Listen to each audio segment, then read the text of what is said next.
Olá, estamos começando mais um Farofa Crítica, um programa onde pensar é o nosso principal ingrediente.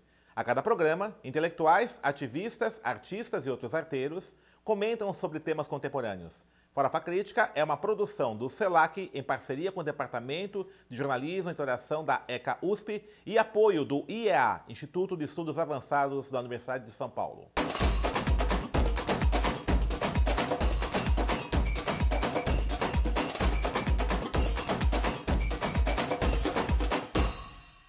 E o Farofa Crítica de hoje recebe o professor Alessandro Soares Silva, professor do Programa de Pós-Graduação em Psicologia Social do Instituto de Psicologia da USP e também de Gestão Políticas Públicas da EASH, Escola de Artes, Ciências e Humanidades da USP. O professor Alessandro também é líder do Grupo de Pesquisa de Psicologia Política, Políticas Públicas e Multiculturalismo da Universidade de São Paulo. Alessandro, obrigado por ter aceito o nosso convite e explica para a gente o que é psicologia política. Obrigado pelo convite, Denis, também. Bom, explicar o que é psicologia política, a princípio as pessoas vão vincular como um campo da psicologia, uma sub-área, um subtema na psicologia, né? Mas essa é uma compreensão mais contemporânea em função dessa lógica das divisões das disciplinas e dessa economia da ciência que Bourdieu já falava. Você vai construindo essas comunidades, mas na verdade psicologia política não é isso. Psicologia política ela é um campo interdisciplinar que surge com historiadores, filósofos, bacharéis em direito, constitucionalistas no século XIX. O texto mais antigo conhecido até agora de psicologia política é de 1860, anterior a muitas das disciplinas que hoje estão aí consolidadas, né? Um historiador alemão chamado Adolf Bastian escreve uma trilogia chamada A Vida Política e o terceiro volume dessa trilogia se chama Psicologia Política. É o texto mais antigo. Ele vai ter umas discussões muito interessantes sobre gênero, sobre política, sobre religião e Estado, sobre relações de poder, sobre a ideia do homem, Estado, governo, governança, e acho que esse é o campo que ela está, né? Há um livro clássico de 1910 que vai dizer assim, a psicologia política ou a ciência do governo, né? Que é uma coisa bem contemporânea. Então, um campo interdisciplinar que é construído meio que no interstício das distintas ciências e, portanto, tem muito a contribuir para pensar problemas mais complexos hoje. A tua formação não é psicologia, né? Você é filósofo, né? A minha é em filosofia pela PUC Minas. E como é que você caiu na psicologia política? Depois essa transição para essa área. Quando eu fazia filosofia, eu gostava muito de fazer interações com a história, eu gostava muito. Em algum momento, formando, já dando aula, eu decidi fazer psicologia. Eu sempre militei desde o primeiro grau, quando ainda era primeiro grau, né? E saí da militância no final do doutorado. Nessa militância, eu entrando na psicologia, eu fui presidente do diretório acadêmico da minha faculdade, lá em Minas Gerais, e um dia, colegas do movimento estudantil convidaram para uma atividade no centro acadêmico da UERJ, da psicologia da UERJ, e era para ouvir o professor Salvador Sandoval falar sobre psicologia política. Até aquele dia eu nunca havia ouvido falar disso, mas eu sempre tive interesse em fenômenos políticos, em aspectos que trabalhassem essa relação entre o comportamento e as práticas políticas, né? E foi quando eu conheci em 99, em maio de 99, pela primeira vez o termo e o campo como tal. A partir daí eu comecei a me dedicar a estudar. Eu fui fazer o mestrado e o doutorado na PUC São Paulo, em Psicologia Social, com o Salvador, que é um historiador de formação, doutor em Ciências Políticas e nessa interface dentro da Psicologia Social também, né? No Brasil é muito pequeno o campo, então ainda há muita coisa para se construir, mas ele tende a uma psicologização. Então, nessa medida, eu sou um peixe um pouco fora d'água ali, né? Dentro da própria psicologia política. É um estranho no ninho. Na verdade, com mais conexão com a origem da psicologia política do que com a psicologia política mais psicologizada que nós temos visto por aí. Então, a militância foi o que me levou a ela, né? A práticas políticas e a militância, interesse por movimentos sociais, que é a prática do Salvador, né? Eu fui conhecer e a ideia era trabalhar movimento estudantil, movimentos sociais de maneira geral, naquele curso então, né? Então foi isso. E com base nessa sua pesquisa, trajetória, como é que você analisa esse comportamento político da intolerância hoje no Brasil, né, que levou à eleição aí do Bolsonaro, né, essa radicalidade, né, o sectarismo, melhor dizendo, né, que está acontecendo hoje no Brasil, né, de comportamentos políticos? Por que isso tem ocorrido? Eu tenho algumas... Aliás, no mundo todo acontecendo, né? Só Brasil. eu estou entendendo que o mundo está andando em marcha ré, né? Com muita velocidade, inclusive. Voltar atrás a coisas ruins do passado parece ter sido uma tônica do mundo contemporâneo. E é muito preocupante isso. Nós temos visto o fascismo ter voto nos parlamentos que não tem há décadas, né? Sei lá, agora um partido novo na Espanha chamado Vox, que é a ultradireita, determinando viradas governamentais. E por que essa direita ela tem crescido tanto, né? Eu tenho como hipótese a construção de uma subjetividade coletiva bastante pautada em sentimentos de ódio e revanchismo, né? Eu gosto muito de um livro de um filósofo francês chamado Jacques Rancière, chamado O Ódio à Democracia, né? Até, inclusive, no grupo de pesquisa é o livro do mês para a gente repensar um pouco isso. Porque... O Rancière é aquele que fez até perto daquele grupo do Althusser, né? Do Capital, com o Etienne Balibar, né? Exatamente esse, né? Então, e é interessantíssimo, né? Porque ele vem falar da política como polícia, que enquadra, que tira a palavra, ou a política como diálogo, como palavra que liberta, né? Então, acho que essa é uma questão importante. E o ódio é sempre algo que aprisiona, não liberta, né? Então, o ódio é muito parecido com as estratégias da violência praticada pelas forças policiais, né, controladas pelo Estado, mas não só, né, digamos, polícia não quanto instituição em si mesma, mas quanto essa prática de controle social, né, e o controle social está aí. As liberdades, elas estão em risco porque elas têm revelado outras formas de ser e estar no mundo e pondo em xeque muitas das coisas que são do interesse do capital, né. As emoções, elas estão dentro, né? Porque o consumo, ele é conduzido pelo desejo, né? Não há consumo que não seja incentivado, estimulado, senão pelo desejo. Você quer o último iPhone, você quer o último Samsung, você quer a última televisão da marca YZ, você quer... E esse desejo, ele constrói exatamente essa capacidade de... consome essa capacidade de pensamento crítico, porque você quer e não sabe por que quer, né? E acho que está na base de problemas de construção de consciência política essas relações subjetivas que fazem com que as pessoas acabem querendo retomar práticas sociais, políticas, que além de serem abjetas, serem horríveis, injuriosas, elas ao mesmo tempo são marcadas por um fetiche, né? E aí nós vemos a saudade da ditadura, a saudade dos militares no poder, nós temos discursos que vão reificando algumas coisas, como esse discurso de ódio que tem justificado, por exemplo, o genocídio da população negra, estupros corretivos em mulheres, sobretudo mulheres lésbicas, a cultura do estupro de maneira geral na nossa sociedade. E, portanto, você tem como chave desse comportamento atual que justifica o Bolsonaro esse discurso de ódio. Se nós observarmos o que o Bolsonaro costuma dizer nas suas lives, nas suas redes sociais e nas entrevistas, é sempre pautado no ódio.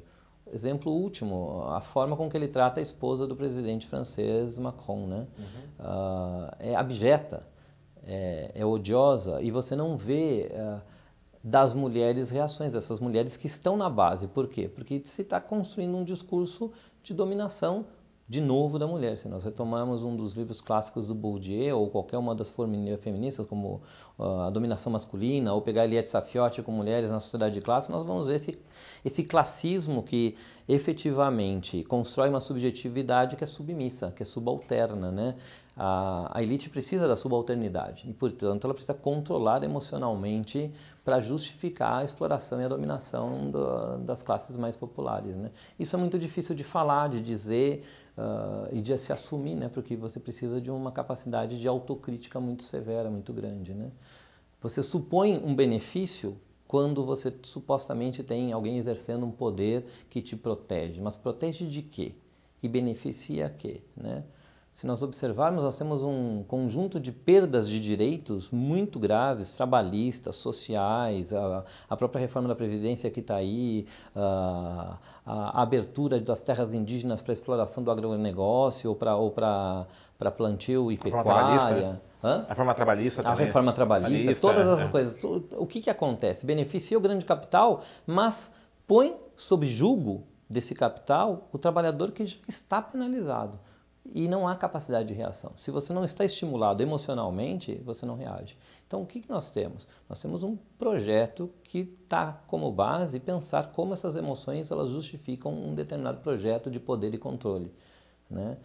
Isso me parece muito grave, porque a direita ela soube explorar isso e ela construiu um discurso eficaz contra a esquerda e a esquerda não soube reagir.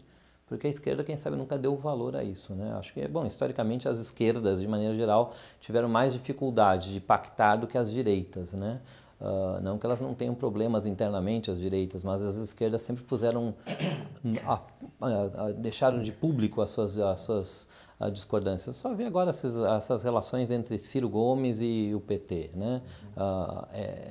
Visivelmente algo rachado, fragmentado e com uma dificuldade de construir um projeto de poder que seja alternativo ao que está aí, né? Então... E você não acha assim que isso acontece porque a esquerda ela confiou muito no aspecto institucional? Ela ganhou eleições, Claro. começou a entrar no parlamento e achou que aquilo ela pela máquina do Estado resolveria as coisas? Ela perdeu essa conexão que é emocional com as massas, né? Exatamente. Uhum. É uma conexão que é emocional. Por isso que eu acho que a psicologia política ela tem muito a dizer aí para pensar isso, porque não é psicologizar.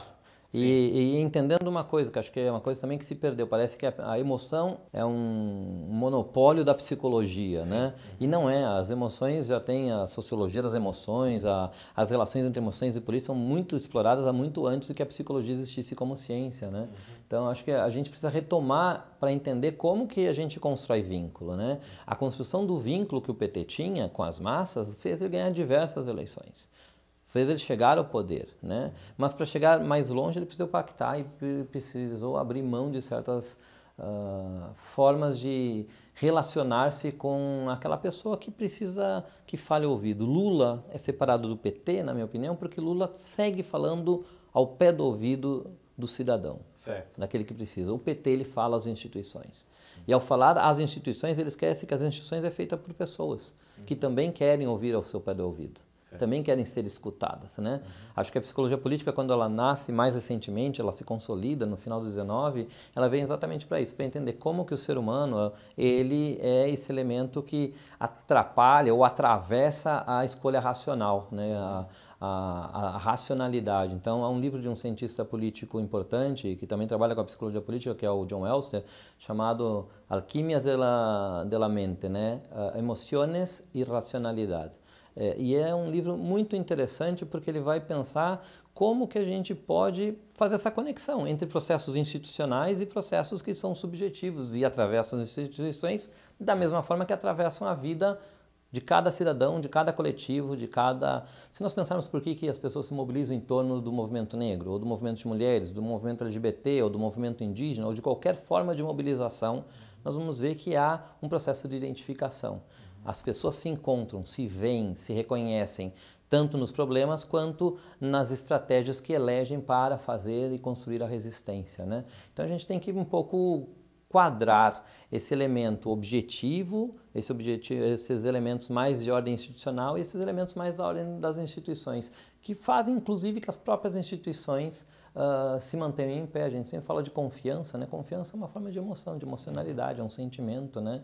Eu confio em você, eu confio na Universidade de São Paulo, eu confio no Instituto de Estudos Avançados, eu não confio no Partido A, eu não confio no Partido B, eu não confio, e portanto eu vou me distanciando. E se eu confio, eu vou me aproximando, eu vou querendo estar e fazer parte daquilo, né? O PT precisa aprender que as pessoas precisam, e a esquerda como tal precisa aprender que as pessoas precisam sentir essa confiança, esse desejo de fazer parte desse projeto, elas precisam se ver nesse projeto.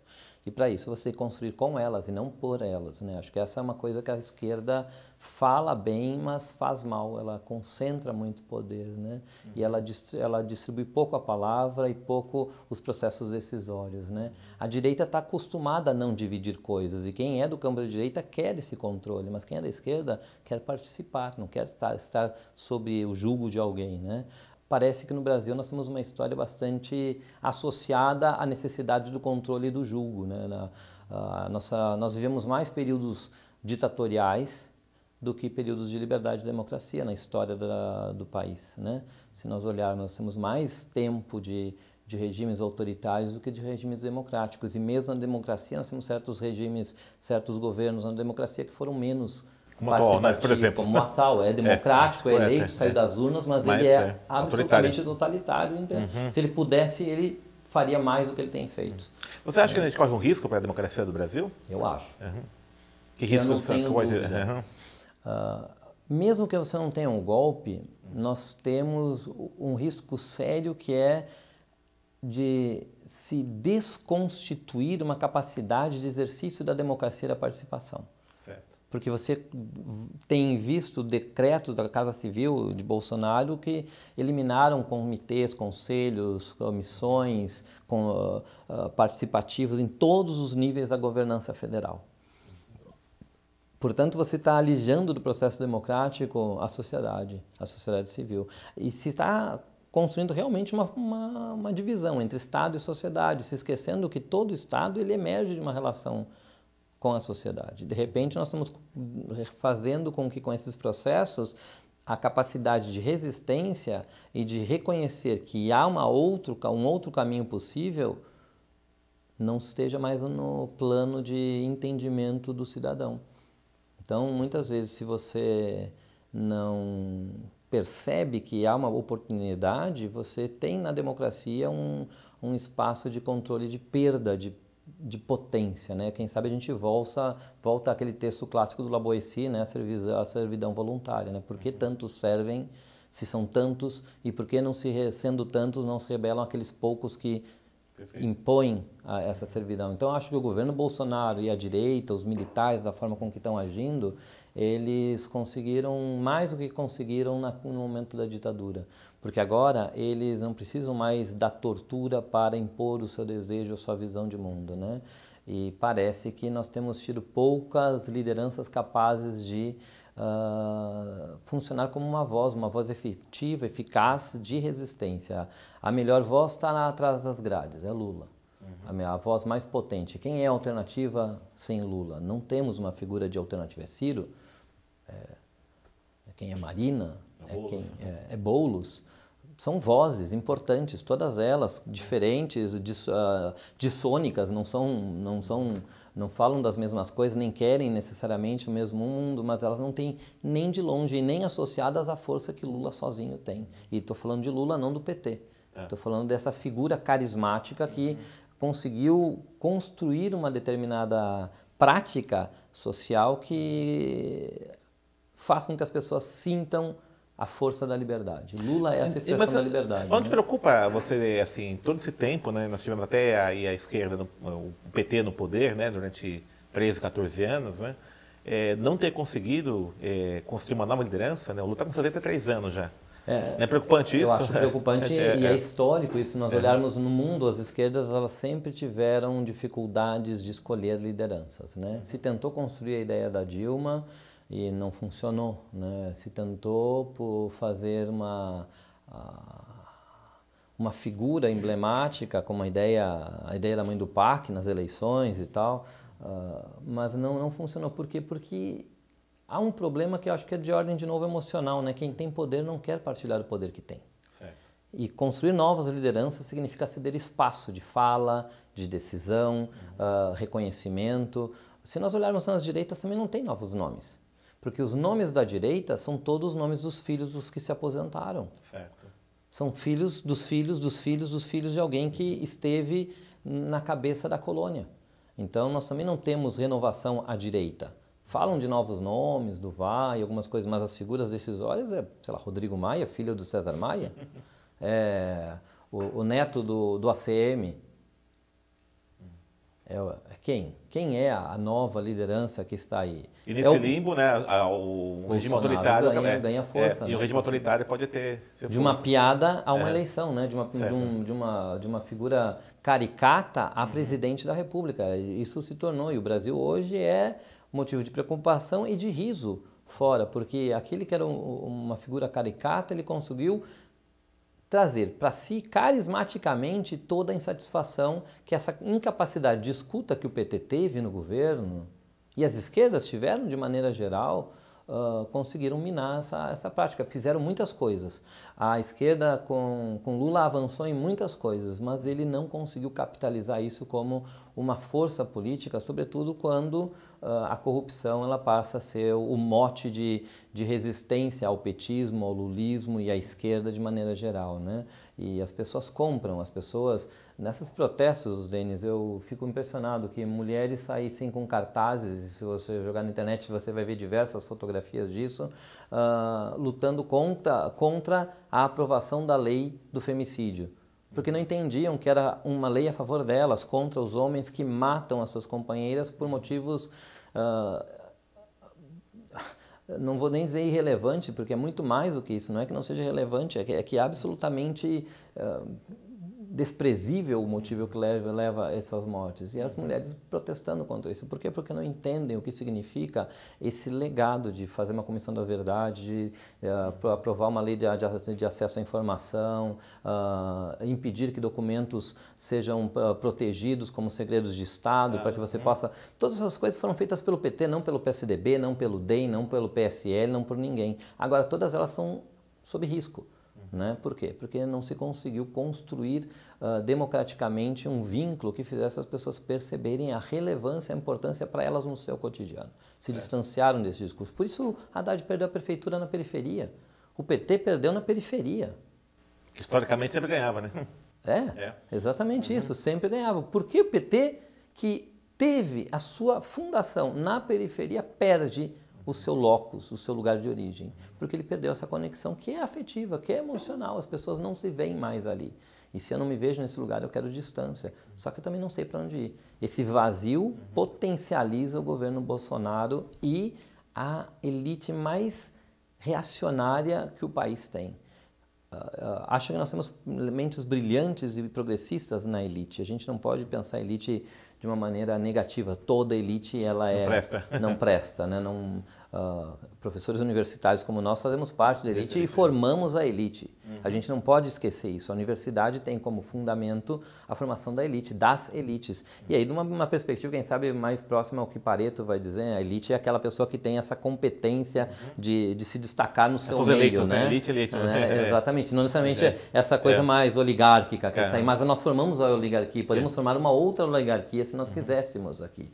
Mas a universidade não cumpre esse papel político de formação. Se esconde, se traveste atrás de um discurso de formação técnica e de competências técnicas. Mas que é a técnica e a competência técnica sem uma formação política? E a técnica nunca é neutra, né? Como o Gramsci fala isso. Por isso, ela é emocionalmente comprometida. Exatamente. Ela é totalmente comprometida. Então a gente não pode fazer de conta que isso não existe. A gente tem que assumir. Porque a universidade, em certa medida, formou muita dessa gente que hoje está aí apoiando e dando sustentação ao governo Bolsonaro. Não é só o Olavo de Carvalho. A gente tem que parar de dizer que o Olavo de Carvalho é a mente por detrás. Tem muitas mentes. O Entraub, por exemplo, é professor da Unifesp de Osasco. Né? Exatamente. Professor universitário. Ele está lá. Ele entrou e hoje ele é contra a expansão dos campos, mas ele entrou num campus que é fruto da expansão universitária que o Lula trouxe. Né? Ele é contra Lula, mas só teve esse emprego porque Lula expandiu. Se Lula é beneficiado por uma política Exatamente. Então nós temos a direita que se beneficiou economicamente, intelectualmente de esforços que a esquerda fez e não a direita. Lembremos, a última universidade pública foi criada no governo de Figueiredo. Antes do Lula, antes do Collor, antes do Fernando Henrique, antes do Itamar, antes do Sarney. Né? O primeiro presidente na democracia que investe na formação universitária foi o Lula. Esse investimento também aumentou a formação que as universidades prestam às elites. Essas elites que agora puxam o tapete e pedem fatura, né, ao PT. Ou melhor, não pedem fatura porque ganharam muito, mas pedem o poder. Elas tinham o dinheiro, o controle econômico, mas não tinham mais o controle do poder porque tinham um operário no poder. Né? E isso, simbolicamente, é muito devastador para a direita. Emocionalmente, é devastador para a direita. Então, esse comportamento político que nós vemos aí é um pouco resultado, em certa medida, de um acerto de contas, de uma incapacidade comunicativa. Né? Acho que o processo de comunicação, de construção de um discurso político, não foi eficaz, não foi bom. Né? o jornalista Pierre Charodot, naquele livro O Discurso Político, ele fala muito do discurso político e o lugar da mentira, né? Se construiu mentiras, né? Se construiu um discurso de ódio. Todo discurso de ódio é um discurso falso, é um discurso que despreza a dignidade humana, né? Que despreza o outro. Seja travestido de uma institucionalidade, que é o discurso ao PT e tal, mas não, é discurso a pessoas que estão nesse lugar. Essas pessoas, elas pagam, as pessoas apanham na rua porque vestem vermelho, ainda que sejam de direita. Né? Podem ser de direita e gostar do vermelho. O vermelho não é uma propriedade da esquerda, né? Como o azul não é uma propriedade da direita, como o rosa não é das meninas, nem o azul dos meninos, né? Como quer a ministra Damares, né? Mas é muito mais do que isso. E nós vamos vendo como esse processo de emburrecimento, que é muito próprio de processos preconceituosos, estereotipados, estigmatizados, tem sido o fundamento a força desse governo Bolsonaro. É isso que sustenta esse governo, esse discurso pautado no ódio, né? Então, e é um ódio que, como o Rancière vai trazer, é um ódio à democracia, não outra coisa. Perfeito. Porque se ele pudesse, ele acabaria com todas as instituições democráticas. Então, Alessandro, nós estamos no caminho para o final. Você organiza sempre o Encontro Paulista de Psicologia Política, né? Você quer fazer uma anúncio? Quer tentar para quando? Esse ano de 4, 5 e 6 nós vamos organizar lá de dezembro, 4, 5 e 6 de dezembro, lá na Escola de Artes, Ciências e Humanidades, a USP Leste. Nós vamos ter o 8º Encontro Paulista de Psicologia Política e o tema está bem no que a gente está conversando. O tema geral do evento vai ser Emoções e Políticas, Liberdade, Democracia e Garantia de Direitos. Acho que é um pouco o que foi a tônica dessa conversa, né? E então, informações na página do Jeff Cipollin na página do Jeff Cipollin, a gente vai pedir também para pôr lá na página do CELAC, okay. Outros lugares para a gente divulgar. E vamos criar uma página no Facebook e brevemente a gente está abrindo aí as inscrições aí, acho que vai agora do dia 10 de setembro até o dia 5 de novembro as inscrições para o evento, quem quiser apresentar trabalhos, comunicações ou simplesmente vir. É um evento importante dizer gratuito, não será cobrado nada. Opa, importante. Então, porque acho que é importante a gente fazer essas discussões, como que essas emoções e a política têm atravessado processos de governança, de resistência, de luta no Brasil contemporâneo, para ver se podemos encontrar, quem sabe, alguma ideia que nos ajude a enxergar uma luz no fim do túnel. Não se pode perder a esperança. Acho que temos que lembrar o que era um dos motes da primeira eleição do mundo, do Lula, né, que era a esperança venceu o medo, né? Eu acho que mais do que nunca a esperança é um sentimento, é uma emoção que a gente tem que cultivar, porque não podemos ficar aprisionados, né? Por isso eu acho que discutir emoção e política ou fazer debates como esse aqui no Farofas Críticas é fundamental, né? Por isso eu agradeço o convite e um prazer estar com vocês. Obrigado, Alessandro. Então estamos encerrando mais um Farofa Crítica. Conversamos hoje com o professor Alessandro Soares Silva, que falou sobre os afetos políticos, as nossas dilemas que vivemos numa sociedade extremamente marcada aí pelo autoritarismo. Acesse nosso site youtube.com/farofacrítica, clique no sininho e não esqueça de inscrever-se e também avisar os amigos para aumentarmos o nosso número de inscritos. Toda quinta-feira, na hora do almoço, um novo programa Farofa Crítica. E para encerrar, um trecho, uma poesia do Carlos Drummond de Andrade. Mundo, mundo, vasto mundo, se eu me chamasse Raimundo, seria uma rima, não uma solução. Mundo, mundo, vasto mundo, muito mais vasto é o meu coração.